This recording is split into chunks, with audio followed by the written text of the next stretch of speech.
some healthy person inhale, that causes disease in them also. So these type of diseases are called droplet infection diseases, or with body fluid of infected person. What are the symptoms? With what you can say, with fever, yes, low grade fever, with what you can say, itchy rashes on the body. It comes first on the chest, then the back, and then the arms, and then the whole body, even on the faces and all. And this is also prevented by the immunization process. Actually, fever is what? Fever is just the raise of temperature because of the defensive power of your body. When the body defenses with the microbes or the pathogen, at that time, due to this retaliation, temperature increases. So that temperature increase is called fever. Fever shows that body has some infection. Body having some infection. So it cannot kill viruses. Fever cannot kill viruses. Not understood?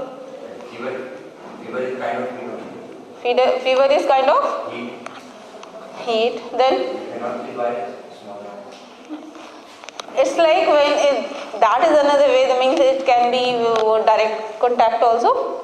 Usually it's through the droplet, means it's a droplet infection. It's caused through the droplets, and direct touch also. If you touch the person who is having this infection, chicken pox, you shake hand, you sit with them, you use the clothes or utensils, the same with the diseased person is using, one can be diseased.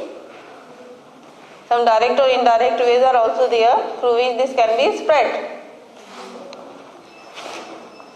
And we know that if one is affected with the chicken pox in a house, then one by one all are affected. Because what? Because they all are directly or indirectly come in contact with the diseased person. That's why we should avoid to come in contact with the diseased person as much as it is possible.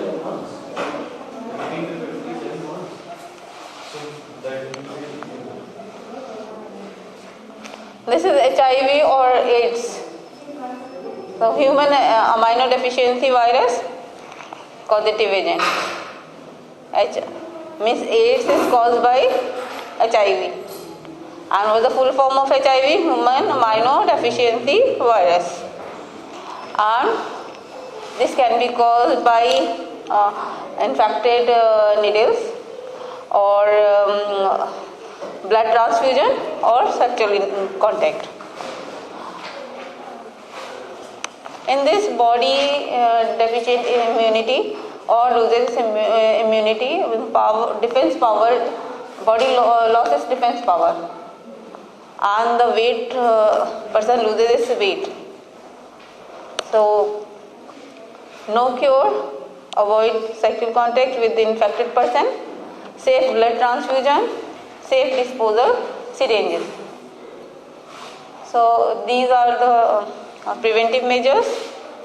And influenza, here the incubation time is 48 hours.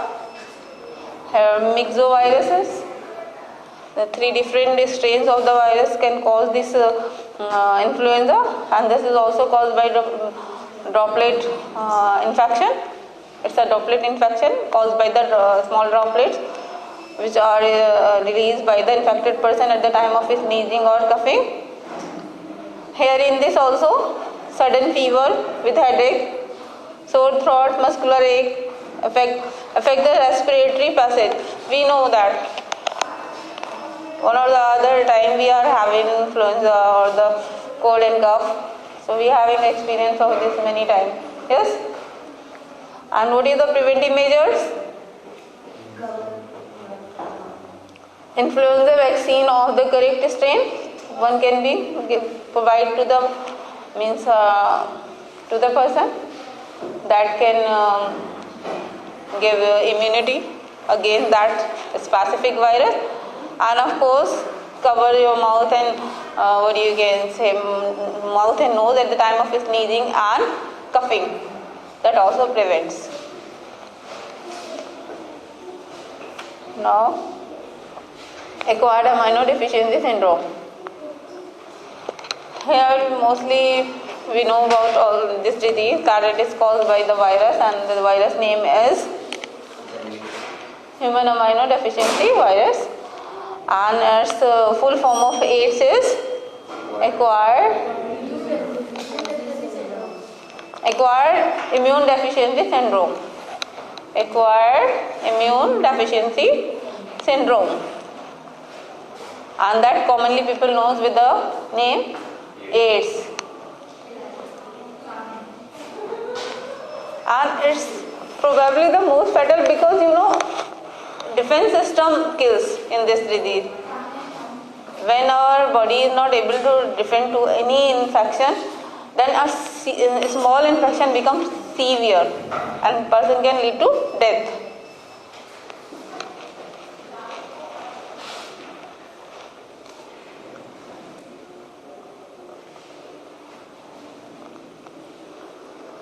Now AIDS come in the category of pandemic disease.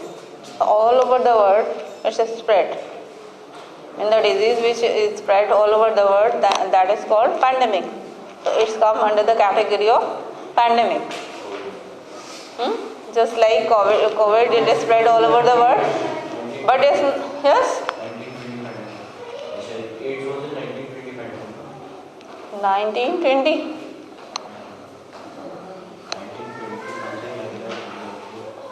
Not remember the year, but yes, it's pandemic, and one can be safe from it by following the preventive measures.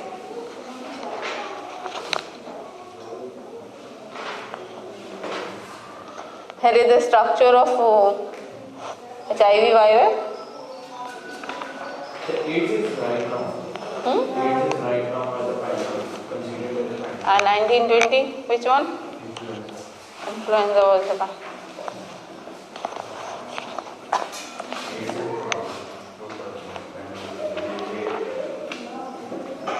Now hepatitis, epidemic jaundice.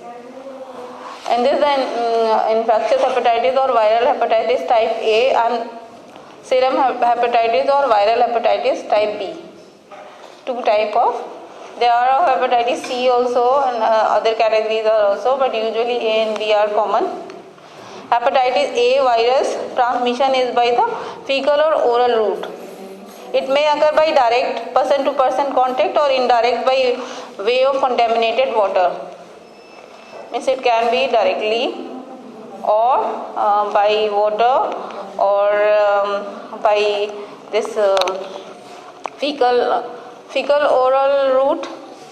Fecal oral route means through the fecal route also, through the oral route also. Fecal route we know that is anus, and oral is mouth. An infection of hepatitis B occurs through infected blood incubation from mother to their babies and by sexual route. So here this is caused by through the mother also, means if a mother at the time what you can say the child, means from the mother to the child it can be transferred, and through the sexual route also. And incubation period is 25 to 30 days for H. And 60 to 90 days for me.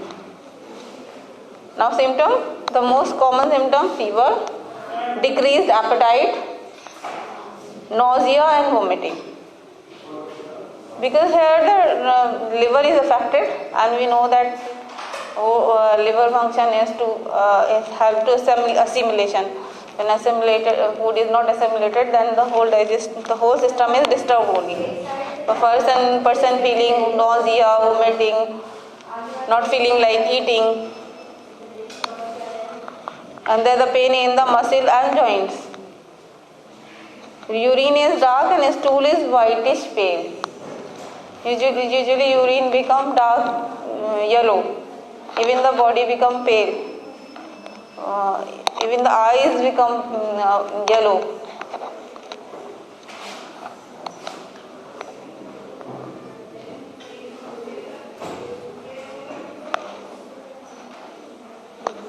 So here leukocyte, white blood cell decreases and lymphocytes count increases. White blood cells function is to protect from the infection. It fights with the pathogens or the infection. These liver cells are damaged by the hepatitis virus and releasing the bilirubin that causes jaundice. So this bilirubin, this is of yellow color, and because of that the body becomes pale or the yellow in color.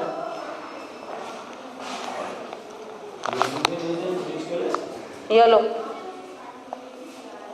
Now the preventive measure for hepatitis. Prevention of contaminated food and water. And use of chlorinated or boiled water at least during epidemic, when the person is suffering from hepatitis, at least at those days. Screening of kitchen, toilets and killing of flies. Just sanitizing sort of. Proper disposal of excreta, because the infection is in that also, and it dry and comes in the air, then again it can go through the mouth, through the passage of orally or the fecal route, it can again enter to the healthy person. So proper disposal of excreta should be there. And taking boiled food with low protein and fat content. Low protein and fat content should be there at the time of jaundice, because the liver is affected. We know that liver produces bile to assimilate the fat. Yes? And extra protein also, that is break down, excrete out through the liver only. And liver is now infected, cannot work properly. That's why we should reduce high protein and fat rich food at this time.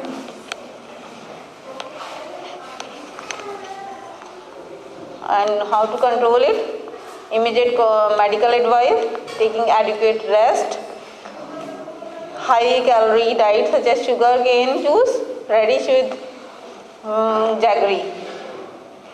So this sugar cane juice is very good in this hepatitis or jaundice, and this jaggery also, and this radish is also very good for the person who is suffering from jaundice or hepatitis.